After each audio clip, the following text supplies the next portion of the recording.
Dana White, my favorite clown of the century, is still pulling off top tier comedy by having the funniest joke of the year already. 2026, fuck any other meme. Charlie Kirk was funny last year. Get a load of this. UFC 324 is headlined by a interim title belt between Paddy and Justin Gaethje. These two people are not champion caliber because no matter who wins in this fight, the winner of this fight, I'm a prophet. They're gonna get fucking smoked by whoever they fight next because these people are not champion caliber. And the fact that they're fighting for a title is a joke. The biggest fuck you that the UFC can get, which they deserve for making these clown ass title shots that mean nothing, is Justin Gaethje sleeping their fucking new favorite Starboy prospect. That would be hilarious. If the universe is just, if there is a true optimism in this world, if the good guy wins and the bad guy loses in the end, to set the world right, we need Justin Gaethje to pull off fluke of the century. He needs to knock out Paddy Pimblett, either round 1, round 2, whatever. He needs to win. That's just what it is. I touched on this subject before in some of my other videos, but not only am I going to explain why I hate this fight so much, even though it's probably going to be fireworks, I'm not going to lie, I am going to be entertained. That does not disprove my point. I know Dana White's gonna, he's probably not gonna see this video, but I know his counter to the argument of critiquing these terrible fights that just don't align with ranks, that don't align with legacy, that mean nothing except entertainment, name value. Oh, if you have a name, you'll get the title shot, right? His one counter argument to that is, wasn't it fun? Oh, you liked that, didn't you? Oh, he's so fat. He's such a fat person. And I'm not even fat phobic. I'm Dana phobic. He's bald. He beats his wife. I can't say that. I mean, he hit his wife on camera, but and he's fat as shit. I don't mind them even fighting each other, even though there was a better fight to make, Paddy versus Armin. It's the fact that it's for a belt. And I don't want me being entertained, me having a good time, to be the justification for this fight being sanctioned. When I say me, I'm talking about the community. The UFC fan base, even the ones who don't like the idea of this fight, I know they're going to watch the fight because we're sluts. We just consume. You know, if we can stay up for UFC Fight Night for fucking Blanchfield, we're gonna watch anything that these fuckers give us, and they know that, and it's so humiliating. They know we're gonna watch a DDP versus Sean Strickland too, even though it's gonna be ass. And it was ass, surprise, surprise. But I digress. Dana White is in the entertainment business, which fucking sucks because the UFC is never gonna be viewed as a real organization, or a real sports organization, if they keep treating it like reality TV, like the WWE. Dana White said time and time again, oh, I'm not competing with the PFL. I'm not competing with one championship. I'm competing with the NBA. I'm competing with football. I'm competing with baseball. No, you're not. Because those organizations actually have their players, their athletes, go up and achieve their ranks the actual right way. In those places, it's a meritocracy, which is how it should be in the UFC, but it's not. Armin is the clear #1 contender. He's been like that for a long time, over a year. Now, let's talk about Armin's situation in this fight. Did Armin cuck us all and fucking choke so hard when he pulled out of UFC 311 last year? Yes, there's not a person on planet Earth who hated Armin more than I did because I was so pissed. Armin would have been the perfect last lightweight title defense for Islam because we needed somebody who Islam beat in that division as a champion, where we can say they were young but in their prime, super dangerous, competent, versatile, and also stylistically interesting. Armin has good striking. His grapple game, his ground and pound, is fucking phenomenal. Yes, they already fought, but the counter to that is, oh, Armin was a tadpole. It was his first UFC fight, and it was, I think it was like a 2-week notice. It was definitely short notice. So there is a little handicap to that fight. Okay, just have Islam beat him again for real this time. Beating Armin again right now, or at least at the time of 311, would have been phenomenal. It would have been so good, dude. And then he pulls out. Literally within 24 hours of the actual event, he pulls out. Now we got to beat Moicano. We do that in one round. Me and Islam, we submitted Moicano round one. We did what we were supposed to do, so obviously we're not going to get the credit. Let me stop saying we. Oh my God, I'm kidding. Islam beat Moicano the way he did, took no damage whatsoever. He slipped. People want to say it was a knockdown. Obviously it wasn't. And he choked him out, Darce choke, round one. Did what he was supposed to do, so he doesn't get the credit. Okay, that's cool. Moicano was on a 4-fight win streak. You know, his grappling looked really good against BSD. I know. Moicano's not the best name, but, you know, he did what he was supposed to do. He submitted a grappler, a highly ranked grappler at the time, but, you know, day's notice. Islam was also on a day's notice, but, you know, don't give Islam credit. I get it. When you're the GOAT, they're going to pick apart everything. It is what it is. I know the game. Paddy might have the most Mickey Mouse run to the title we've ever seen. He beat losing streak Michael Chandler. Prior to that, he beat King Green, and then he beat losing streak Tony Ferguson. And before that, he robbed Jared Gordon, which I just rewatched that fight. It was a robbery. I want us all to know that. I know some robberies age to where we can look back and think, well, that wasn't a robbery. It was competitive, but it wasn't a robbery. Volk versus Islam 1, I think most people can agree now, was a close fight. Volk looked great. He did not win. At most, maybe a 48-47, but I think most people can agree it was 49-46, 4-1 Islam. Okay.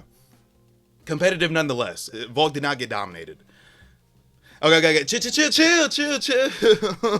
But don't let Paddy's improvements or whatever he achieves from now on change the past. People do that with DDP and Sean Strickland. A lot of people think Sean was robbed of the first DDP fight, and because DDP fully won the second fight, nobody really talks about that robbery, so to speak. I do quotations because I need to rewatch that fight. I think it was competitive, but I don't classify it as a robbery. The problem with the MMA community is that nobody really gives a fuck about that anymore because our brains are so short-spanned that we just move on. Oh, he beat Sean Strickland again. Okay, now it's cemented he beat him twice. It's no longer a robbery. Oh, okay.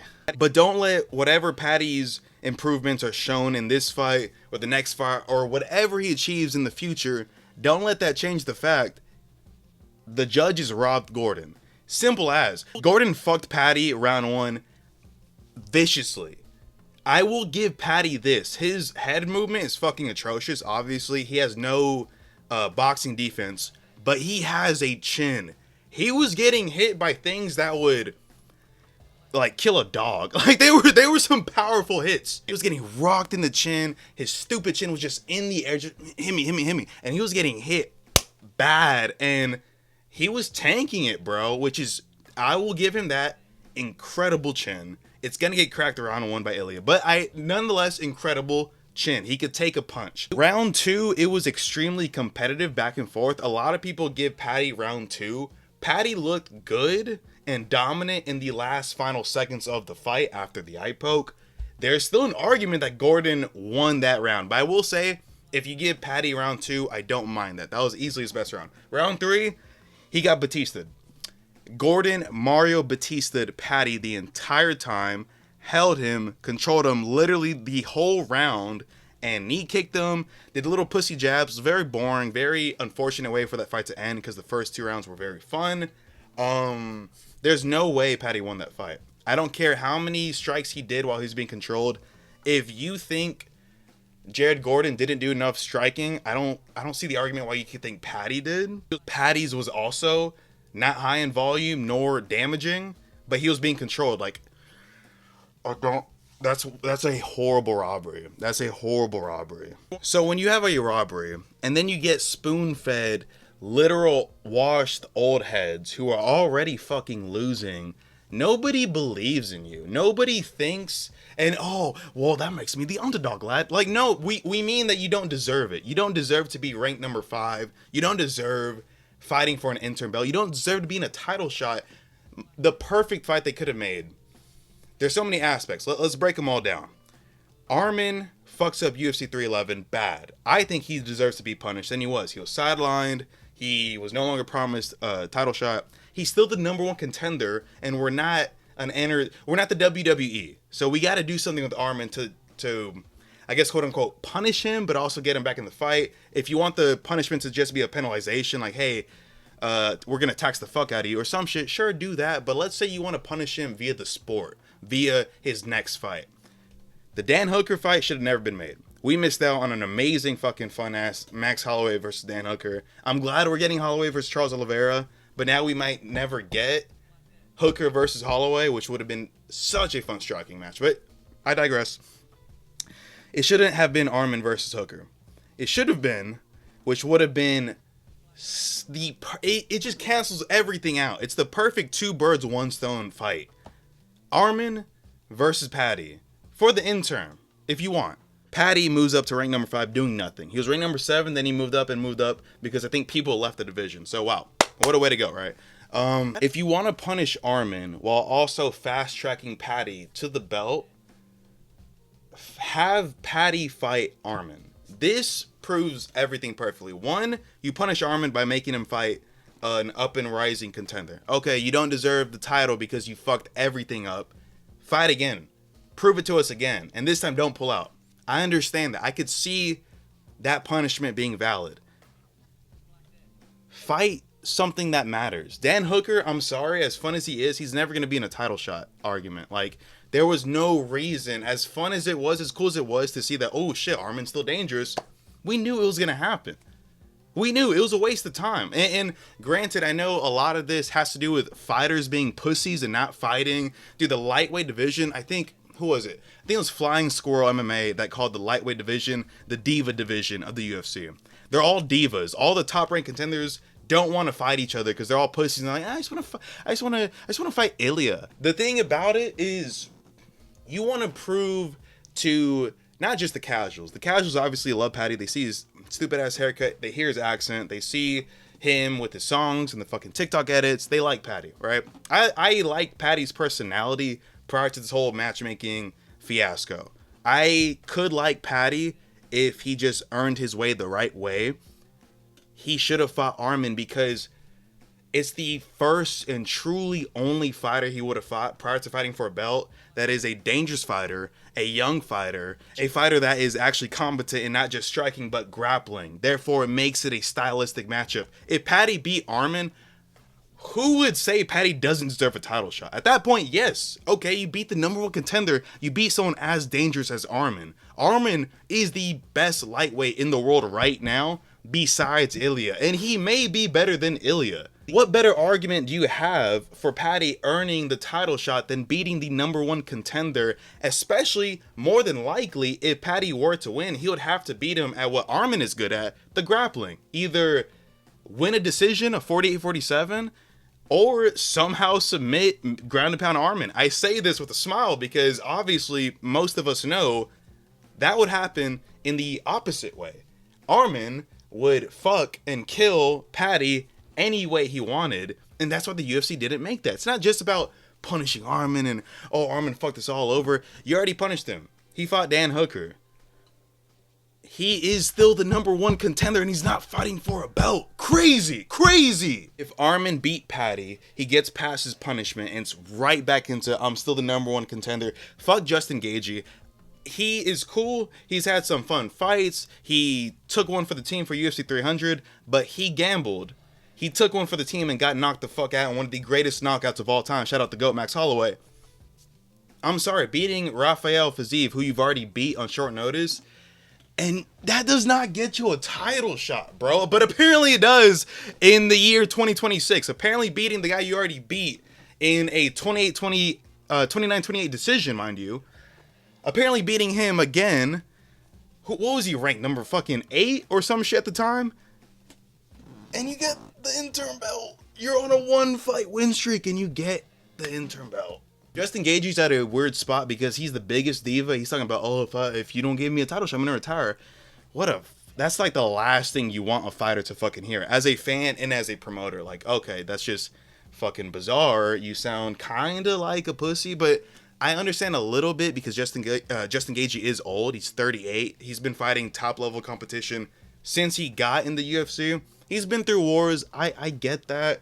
And his coach recently said, this is our last run at the title shot. It's good being that self-aware, because obviously that is true. If Justin Gaethje loses to Paddy Pimblett, there is a good chance he retires. He should retire, because I don't want to see Justin Gaethje just becoming a fucking gatekeeper who fights for money but just destroys his body. Like, no, fight for the title, win the title, but if you lose to Paddy, you can hang him up. You were a great lightweight. You cemented yourself as a fun, violent brawler, but I get he has my empathy. But as a sport, it feels so inauthentic. It feels fake. We don't believe the champion should be the best guy in your division. Old man Justin Gaethje, losing streak killer Paddy Pimblett. These two fuckers do not feel. The people fighting for the BMF belt feel like they have a better chance at the actual title. Yes, Charles got knocked out. Who do you think wins in a fight? Charles, Justin Gaethje, or Paddy Pimblett? If they all fought each other trio. Who seems like the most competent, most dangerous? If you want to say Paddy, maybe just because he's younger than Charles and Charles got cracked recently. But Charles looked like a fucking demon against Gamrot. Okay? Charles is a better argument for the title, even though he just got fucking knocked out. Max is a better argument for the title, even though Ilya did knock him out. He beat Dustin. These people are active. These people are beating better competition than the recent wins that Justin got, that Paddy got. These people, it's a clown title shot. It's a clown title fight. Now, with all that yapping, I come to the conclusion that to set things right, to get Dana to regret this fuck-ass decision, to get the UFC matchmakers, the company, to finally stop fucking the fans over and creating these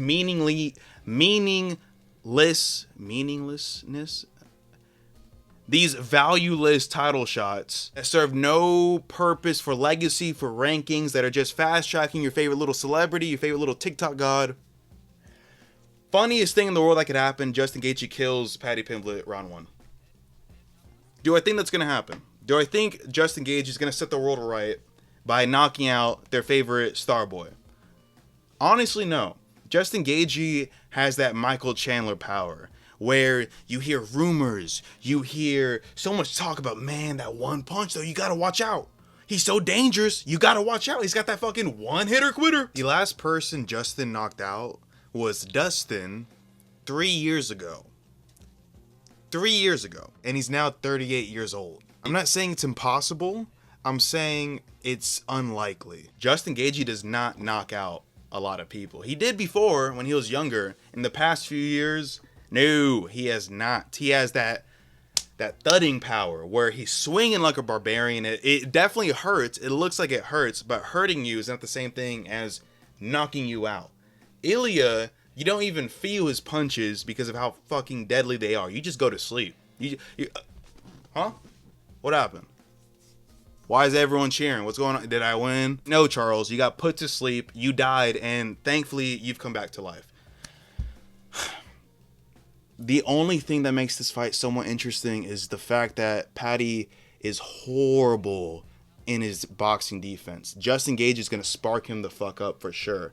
I don't think it's going to be enough to knock him out. Paddy has shown time and time again he has a phenomenal chin, and Justin's old, and his KO power is not as prevalent as people like it to be. Justin Gaethje has decent wrestling. He doesn't rely on it. It's okay. He can be defensive. He showed out a little bit in the Khabib fight when he's expecting it. He was getting taken down by fucking Rafael Fiziev in the second fight. Horrifying to watch. Definitely not a good look if you want this guy to be your fucking champion, getting taken down by Rafael Fiziev. But the problem with Justin Gaethje, his wrestling is decent. It's definitely not nowhere near to be as much as DC Joe Rogan like to overhype it to be, oh man, he did wrestling. No, okay, MMA, he doesn't wrestle, right? The problem is, once he gets on the ground, Justin Gaethje is less than one-dimensional when it comes to his jiu-jitsu. He is awful at scrambling, at getting out of positions. So really this fight's going to be a matter of, before Justin can knock out Paddy, can Paddy get him to the ground? It's not a matter of can Paddy submit him or can Paddy TKO him with a ground and pound. No. That's 100% gonna happen. The fucking thing that's in the air is, can Paddy get him to the ground? Can Justin Gaethje's defense, his takedown defense, pull through in time for the KO on his part? If I had a guess, which I will be making a full card prediction as we get closer to the fight, but right now, if you want to hear, I think, unfortunately, the fight's going to go round 2 submission or TKO via ground and pound Paddy Pimblett. I don't think Paddy's getting knocked out. So sad to see, but the world would be just so right. And it sucks because if they did this the right way, if they made Paddy versus Armin, and by some miracle of God, Paddy beats Armin, that would have been such a phenomenal hype fight for Ilya versus Paddy. At that point, it's like, oh shit, the grappling versus the striking, but also we all know Ilya truly has great grappling as well. This is interesting. When Paddy destroys Justin Gaethje on the ground, it's not going to prove anything. We all know Ilya still kills the kid. Have him fight some worthy, real young, dangerous, deadly contender, dangerous at his own game, and then you can maybe convince us this guy can be champ. A real champion. He's not a real champion. Whoever wins is not a real champion. But if Justin beats Paddy, it's a big fuck you to Dana White for consistently, recently, making these awful matchups. Perfect world right here. I'm saying it now. In a perfect world, back-to-back, because UFC 324 and 325 are back-to-back like a week apart. Justin knocks out Paddy to say fuck you to Dana White. And Volk beats Diego again, maybe even more decisively, to say fuck you to Dana White. That's what we can hope for. That's what would make the world a better place, until we as UFC fans stop giving them money while they make shit fights. This is not a sport. This is Keeping Up with the Kardashians. This is the WWE. This is fucking Rick and Morty. It's fake. It's not real. These are not real champs in the lightweight division currently. The real one's going through a divorce, and the only guy who can challenge him is not being offered the opportunity to challenge him. Even divorce aside, they're not going to have him fight him. And that's a shame to say that about a fucking sport. Imagine the Warriors saying, I don't want to go against the Timberwolves. Let's go against the Spurs instead. I don't watch basketball. I'm sure that's not a one-to-one, but you know what I mean. The teams themselves should not be able to cherry pick who their opponent is. That's what the fucking company's for. That's what the organization's for. At most, the fighters should maybe have an opinion where you can maybe take into account, okay, well, we see where you're coming from, but you will fight this guy.